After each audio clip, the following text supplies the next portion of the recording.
From what I've heard from Mr. Gorbachev as well as from American officials, including James Baker, there was a deal with the Soviet Union not to expand NATO eastward. I talked about that publicly, including in Munich.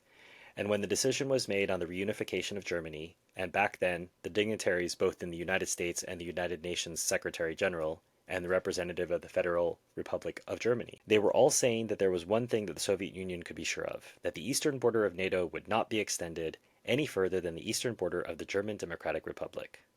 It was not enshrined on paper. It's a mistake, but that mistake was made by Mr. Gorbachev. In politics, everything has to be enshrined on paper because even something which is enshrined can be violated often. And he just talked and he decided that that was enough, but that's not the case.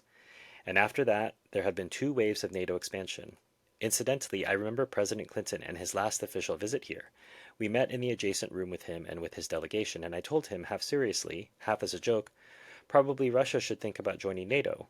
That's what I told him, and his response was, why not? I think that's possible.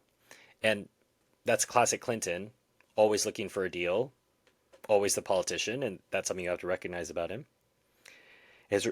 But when we saw the reaction of his team, we understood that they were somewhat bewildered or even frightened by this idea. Stone. But did you really mean it? Putin. I said it half seriously, half as a joke, but what I really meant, I think I would rather not divulge it right now. But that's what I told him, and the reaction of his delegation was very cautious, and I can tell you why. Because NATO, as far as I am concerned, is a remnant of the past. This organization emerged during the Cold War between two systems, and as of now, NATO is a mere instrument of foreign policy of the United States. It has no allies within, it has only vassals. And I have a fairly good impression of how work is done within NATO. Someone can argue about some secondary issues, but as far as any serious issues are concerned, there is no discussion whatsoever within NATO. There are only two opinions in NATO, the American opinion and the wrong opinion. Does anyone doubt that? Does anyone seriously think that anyone in NATO has any power outside of the United States? Does anyone think that NATO exists outside of the United States? It doesn't.